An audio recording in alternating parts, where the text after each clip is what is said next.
Meu nome é Helena, tenho 34 anos e durante 30 anos da minha vida eu carreguei um ódio dentro de mim que eu achava que era justo. Um ódio que foi plantado, regado e cultivado por pessoas que eu confiava cegamente. Pessoas que olhavam nos meus olhos e me diziam que estavam me protegendo, quando na verdade estavam me destruindo por dentro. Eu cresci sem minha mãe. Ou melhor, eu cresci acreditando que minha mãe tinha me abandonado quando eu era bebê. Que ela tinha escolhido a vida dela, os sonhos dela, a liberdade dela e tinha me deixado para trás, como se eu fosse um peso que ela não queria carregar. Foi isso que meu pai e minha avó paterna me contaram a vida inteira. Meu pai sempre foi uma figura distante. Ele trabalhava muito, viajava bastante e quando estava em casa, parecia que estava cumprindo uma obrigação. Mas minha avó Olga, essa sim, era a presença constante. Ela me criou, cozinhava para mim, me levava para a escola, cuidava de mim quando eu ficava doente. E em cada um desses momentos, ela fazia questão de deixar claro: sua mãe te abandonou, mas eu estou aqui, eu nunca vou te abandonar. Eu cresci acreditando que minha avó era minha salvação, que ela tinha me resgatado do abandono. E eu cresci odiando minha mãe, uma mulher que eu nem conhecia, mas que eu culpava por cada vazio que eu sentia dentro de mim. Conforme fui crescendo, aquele ódio foi moldando quem eu me tornei. Eu virei a filha perfeita, a neta perfeita. Eu nunca questionava, nunca pedia explicações. Eu só aceitava tudo que me diziam como verdade absoluta, porque eu achava que eles estavam me protegendo. Quando eu tinha 16 anos, minha avó ficou doente. Diabetes, pressão alta, problema no coração. Meu pai continuava viajando e eu virei a cuidadora oficial dela. Eu levava ela nas consultas, controlava os remédios, preparava comida especial. Eu deixei de sair com amigos, de ir em festas, de viver minha adolescência, porque eu achava que era minha obrigação. Minha avó dizia: "Você é a única pessoa que eu tenho, Helena. Seu pai vive pelo mundo e sua mãe, bem, você sabe o que ela fez." E eu engolia aquilo. Eu engolia e transformava em mais ódio. Ódio por uma mulher que eu nunca tinha visto, mas que eu culpava por tudo. Aos 19 anos, eu entrei na faculdade de enfermagem. Escolhi essa profissão porque eu já estava acostumada a cuidar. Era o que eu sabia fazer. E durante os 4 anos de curso, eu continuei morando com minha avó, cuidando dela, sendo a neta exemplar que todos elogiavam. Naquela época eu achava que estava fazendo certo, que estava honrando quem tinha ficado comigo. Mas hoje eu olho para trás e vejo que eu estava vivendo uma mentira que moldou toda a minha vida. Se você já viveu anos acreditando em algo que parecia verdade absoluta, só para depois descobrir que era mentira, me conta nos comentários, porque eu sei que essa dor é algo que marca para sempre. Depois que me formei, comecei a trabalhar em um hospital público. Plantões pesados, salário apertado, mas eu continuava morando com minha avó. Meu pai aparecia de vez em quando, sempre com presentes caros e desculpas prontas. "Trabalho, filha, é para garantir nosso futuro." Mas quem garantia o presente era eu. Quem pagava as contas da casa, quem comprava os remédios, quem segurava tudo nas costas era eu. E minha avó? Ela continuava com o discurso de sempre: "Você é uma bênção, Helena. Não sei o que seria de mim sem você. Sua mãe nunca faria isso." Teve uma vez, eu tinha 27 anos, que eu conheci um cara, Felipe. A gente começou a namorar e pela primeira vez na vida eu senti que tinha alguém que olhava para mim, não para o que eu podia fazer pelos outros. Ele queria construir uma vida comigo, morar juntos, casar. Mas quando eu contei isso para minha avó, ela surtou. "Você vai me abandonar igual sua mãe fez com você? Eu cuidei de você a vida inteira e agora você vai me deixar sozinha?" Ela chorou, passou mal, teve uma crise de depressão. E eu? Eu terminei com o Felipe. Eu terminei porque eu tinha medo de virar minha mãe, medo de abandonar alguém, medo de ser a vilã da história. Então eu fiquei. Eu sempre ficava. Em março de 2023, minha avó Olga morreu. Foi de repente. um infarto fulminante. Ela tinha 81 anos. Eu estava no plantão quando recebi a ligação. Quando cheguei em casa, ela já tinha ido. O velório foi pequeno.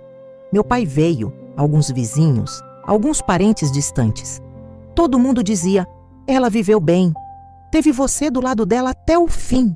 E eu me sentia vazia, exausta, mas também aliviada. E isso me destruiu por dentro. 2 semanas depois do enterro, eu estava organizando as coisas dela. Roupas para doar, documentos para guardar, aquelas burocracias que ninguém quer fazer, mas alguém tem que fazer. Foi quando eu achei uma caixa de sapatos no fundo do armário dela. Uma caixa velha, de tênis, amarrada com barbante. Dentro tinha cartas, dezenas de cartas, todas endereçadas para mim, todas com o mesmo remetente, Ana Paula Ferreira dos Santos, minha mãe. Eu senti meu corpo tremer. Abri a primeira carta. Era de 1992, o ano que eu nasci. Minha filha, eu não sei se você vai ler isso um dia, mas eu preciso que você saiba que eu nunca quis te deixar. Eu fui obrigada. Eu li aquela carta. Depois li outra.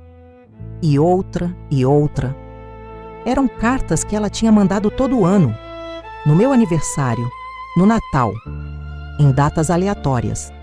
Cartas onde ela dizia que tinha tentado me ver, que tinha ido na justiça, que tinha implorado para o meu pai, mas que ele e minha avó tinham conseguido uma medida judicial para me afastar dela.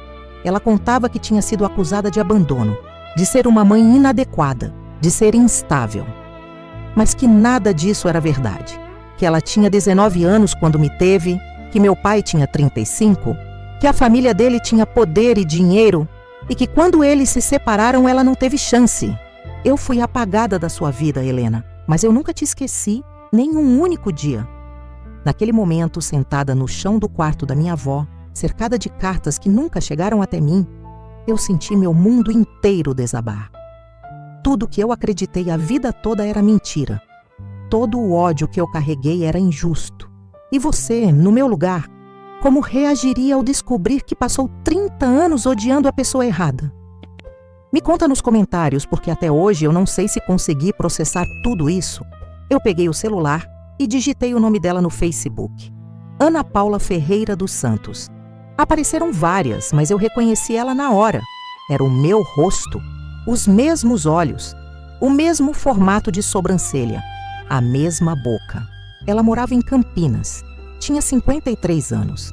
Era professora de escola pública, casada, sem outros filhos. Na foto de perfil dela, ela estava sorrindo, mas eu conseguia ver a tristeza nos olhos. Era a mesma tristeza que eu via no espelho. Eu mandei uma mensagem. Oi, eu sou a Helena. Eu achei suas cartas. Ela respondeu em menos de 5 minutos. Meu Deus, você existe, você me achou. A gente conversou por horas naquela noite. Ela me contou tudo. Como meu pai era controlador, ciumento, possessivo. Como a família dele tinha usado o poder deles para me tirar dela. Como ela tinha lutado na justiça por anos, mas sempre perdia porque não tinha dinheiro para um advogado bom. Como ela tinha tentado me mandar cartas, presentes, mas que minha avó interceptava tudo. Eu nunca parei de te procurar, Helena, mas eu tinha medo de te machucar mais ainda aparecendo do nada. 2 semanas depois, a gente se encontrou pessoalmente. Foi num café em São Paulo, no meio do caminho entre onde eu morava e onde ela morava. Quando eu a vi, eu não consegui falar nada. Eu só chorei. E ela chorou também. A gente ficou ali, abraçadas, chorando, no meio de um café cheio de gente que não entendia nada. Depois daquele dia, eu e minha mãe começamos a reconstruir o que tinha sido roubado de nós. A gente se via toda semana, conversava todo dia. Ela me contava da vida dela e eu contava da minha. E quanto mais eu conhecia ela, mais eu odiava meu pai e minha avó. Eu confrontei meu pai. Liguei para ele, exigi que ele viesse me ver. Quando ele chegou, eu joguei as cartas na cara dele. Você mentiu para mim a vida inteira. Você me fez odiar minha própria mãe. Ele tentou se justificar. Eu fiz o que era melhor para você. Ela era jovem demais e irresponsável. Você teve uma vida melhor comigo e com sua avó. Melhor? Eu ri, mas era uma risada de desespero. Eu passei 30 anos odiando uma pessoa inocente. Eu sacrifiquei minha vida inteira cuidando de uma mulher que me manipulou desde criança. Isso não é melhor. Isso é crueldade. Meu pai foi embora naquele dia. E desde então, a gente não se fala mais. Ele tentou me ligar algumas vezes, mas eu bloqueei. Eu não tenho mais espaço na minha vida para mentiras. Hoje, 2 anos depois de descobrir a verdade, eu moro com minha mãe. A gente divide um apartamento pequeno em Campinas. Eu consegui transferência para o hospital de lá. E pela primeira vez na vida, eu sinto que estou vivendo para mim. Tem dia que eu olho para ela e ainda não acredito. Eu perdi 30 anos com ela. 30 anos que ninguém vai me devolver. Mas eu também ganhei algo que eu nunca tive, a verdade. Minha mãe me disse uma vez: Helena, eu não posso mudar o passado, mas eu posso estar aqui agora. E eu vou estar aqui até o fim. E é isso que importa. Porque a verdade, por mais dolorosa que seja, sempre liberta mais do que a mentira mais confortável. Até hoje eu me pergunto se eu deveria ter procurado a verdade antes, se eu deveria ter questionado mais. Mas a gente nunca desconfia daqueles que dizem que nos amam, né? E você já passou por algo assim, descobrindo que foi enganado por quem você mais confiava? Escreve sua história nos comentários, porque eu quero saber que eu não estou sozinha nisso. Eu não sei se um dia vou conseguir perdoar meu pai ou minha avó, mesmo ela já tendo ido. Mas eu sei que agora eu tenho minha mãe, e isso já é mais do que eu achei que teria um dia.